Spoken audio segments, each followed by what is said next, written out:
Probolinggo. Di Ahmad nggak ikut, di Ahmadnya rewel kemarin ikut lagi jadi. Sami ikut safari Maulid Syuban. Mau acara ke Malang dulu, mau suan ke Mbah Tersutik Askandar, ngisi di sana terus ke Probolinggo. Saatnya Mas ya. Besok tanggal 13 saya jemput lanjut ke Surabaya. Saya Mas. Lanjut ke Palembang, Jambi, langsung ke Pondok. Diajak. Saatnya loh Mas dari Polail saatnya. Ya benar. Kak Ahmad nggak betah kalau diajak pergi.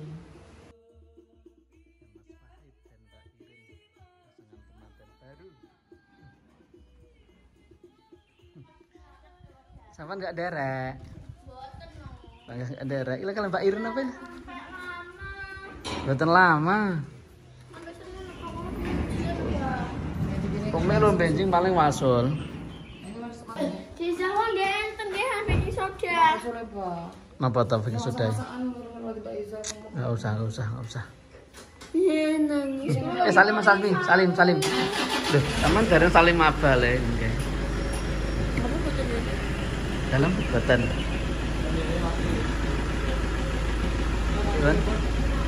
Ini. Ada pasangan kemanten baru. Semoga lekas ketularan dan duwe anak akeh.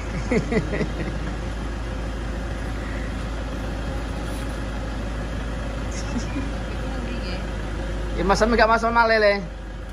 Gak masuk male.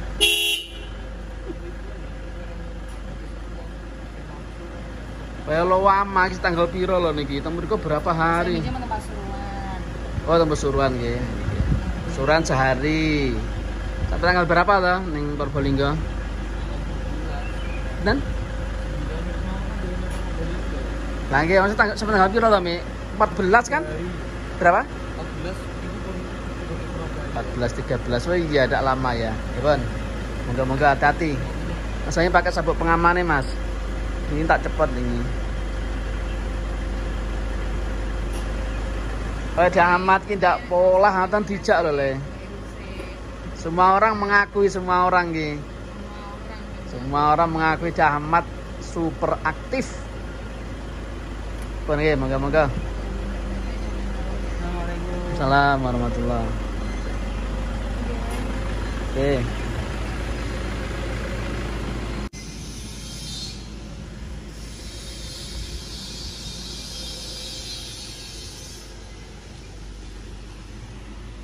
Ini Mbak Rara. Nggak masuk sampean.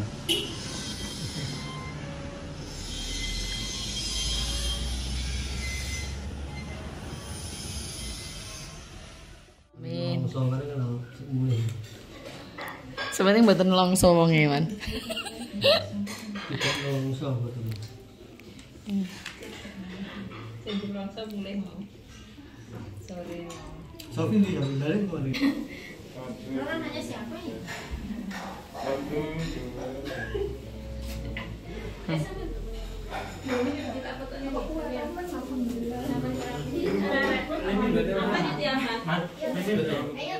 Rabbi faj'al mujtama'ana ghayatu husnul khitami Rabbi faj'al mujtama'ana ghayatu husnul khitami واعطنا ما قد سألناه من عطاياك الجسام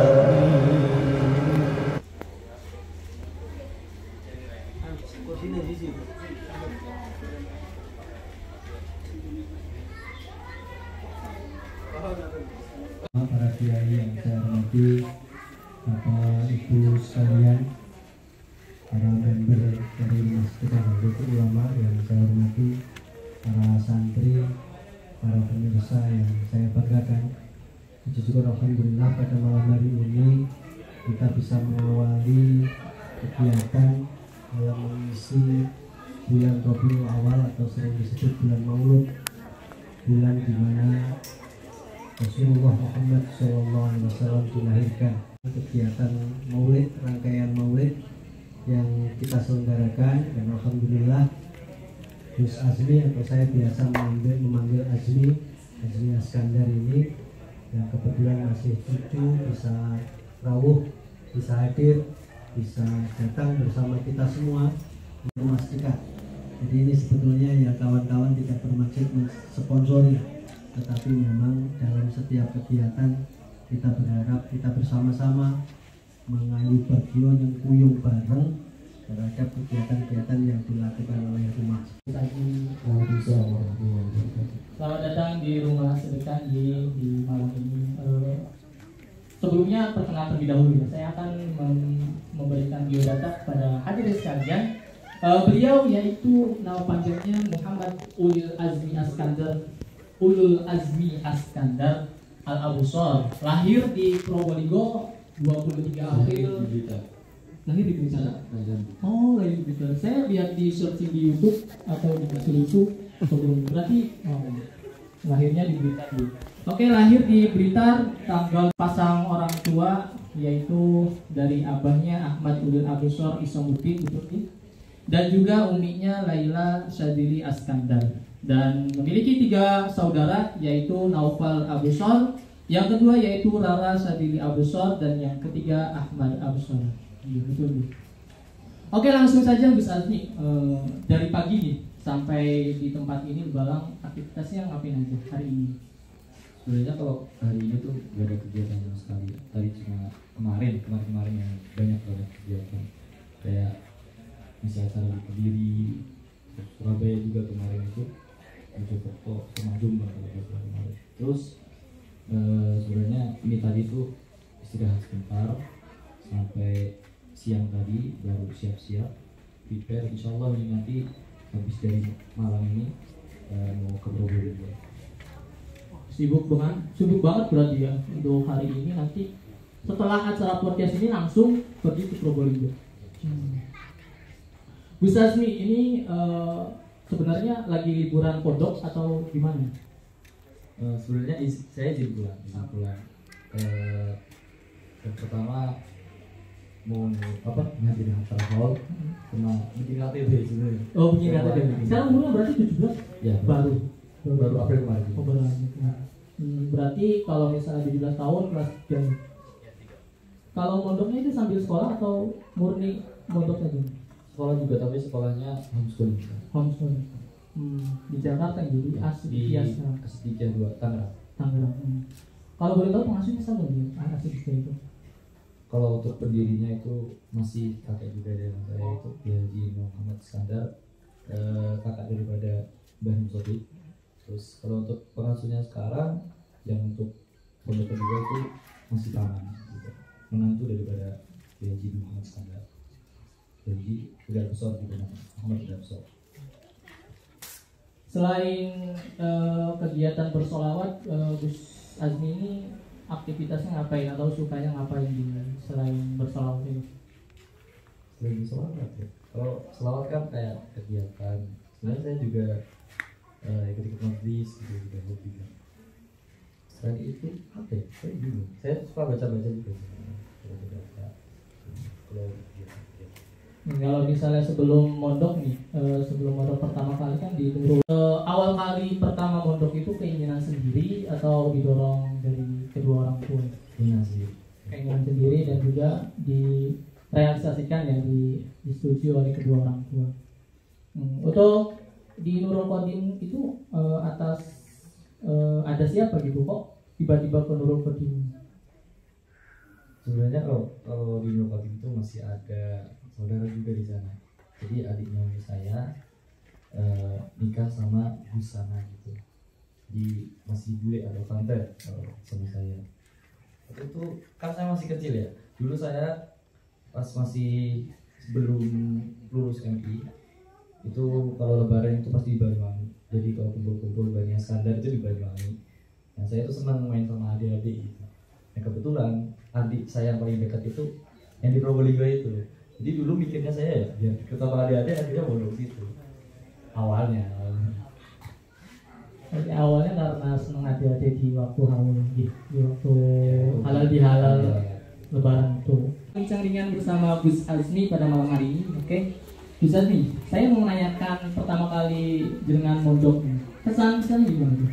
Waktu kecil, berarti lulus FI langsung mondok gitu? Iya, langsung ke. Oh, kesan pertama ya kayak santri-santri yang lain.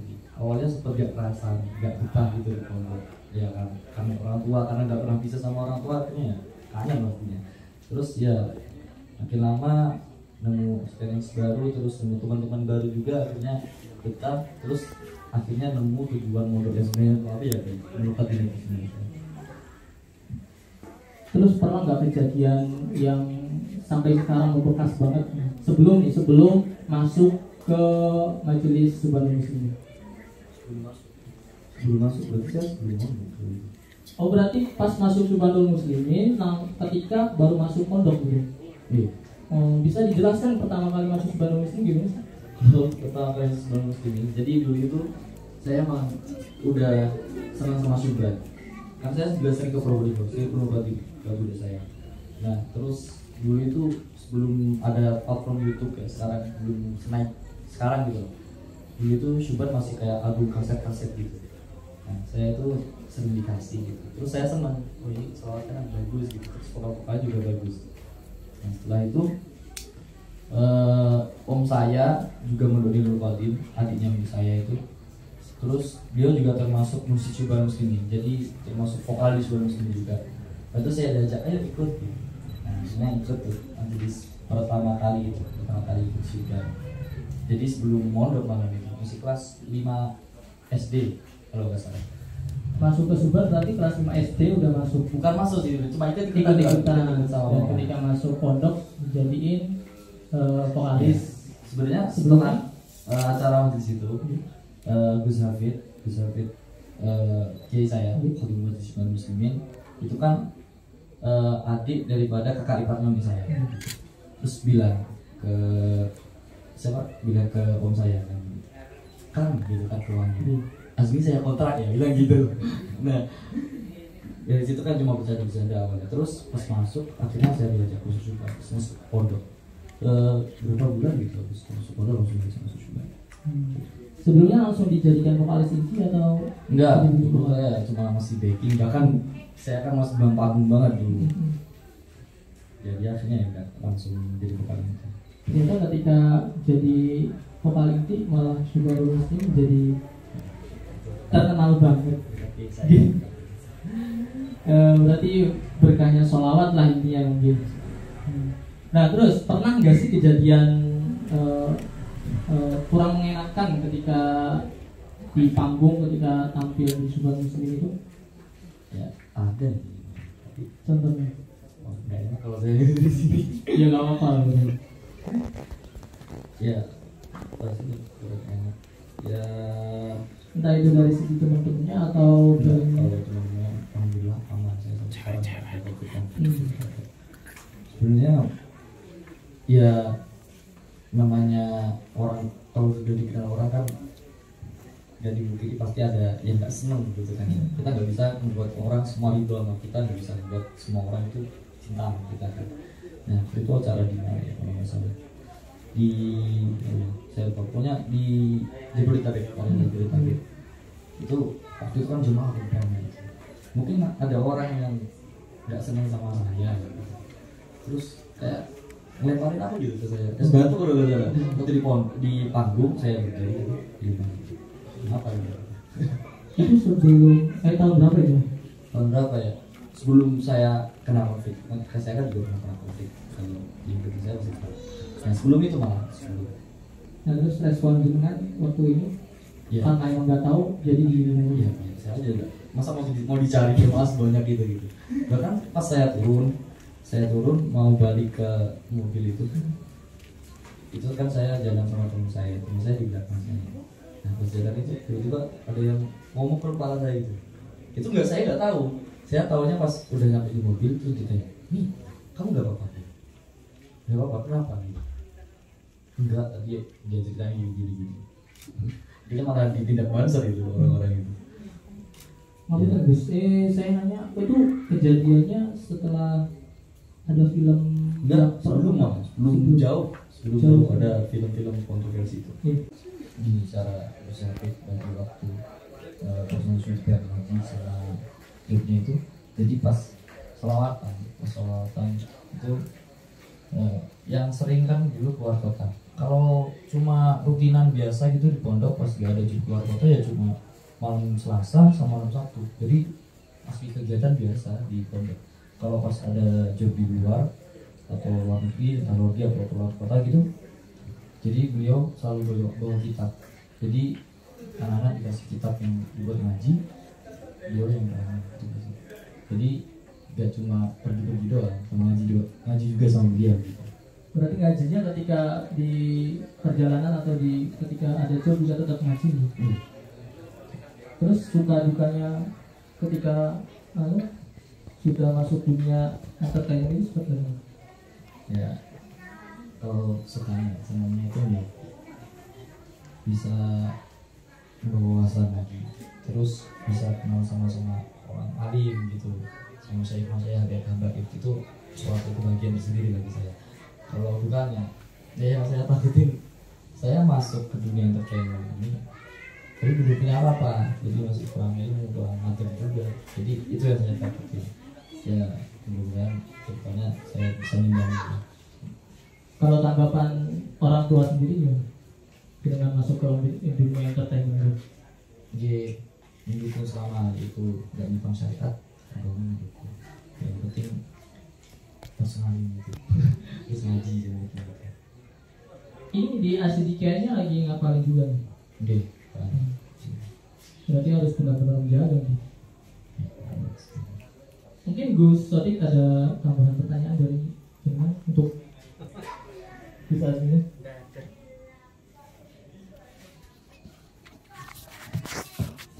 Ya, kalau nanya sudah tak tanya bolak-balik. Azmi sudah saya tanya bolak-balik. Dan memang yang kita pikirkan dulu sejak Azmi di mana di Recording, yang kita pikirkan itu bagaimana Azmi ini tetap memberikan kemanfaatan, meningkatkan kecintaan orang terhadap sholawat. Dengan Allah Allah saja bersolawat. Ini menurut saya bagian dari yang baik. Cuman secara pribadi kami juga berpikir waktu itu kami berdiskusi berkali-kali dengan Yai Anwar, dengan saudara-saudara yang sepuh, bagaimana Azmi ini bisa memberikan kemanfaatan, tetapi ngajinya juga harus terus, karena masa depan dia yang utama itu kan masa depan di akhirat, bukan masa depan yang sekarang yang paling utama. Karena itu kita juga berpikir, alhamdulillah saya bahagia ketika dia mempunyai tekad yang kuat untuk kemudian melanjutkan termasuk hafalan Al-Quran di TPR dengan lebih konsentrasi.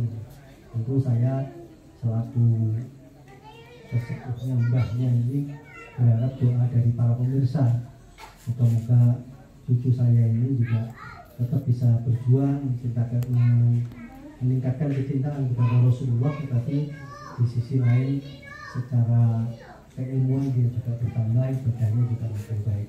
Ini yang selalu kami harapkan dari keluarga.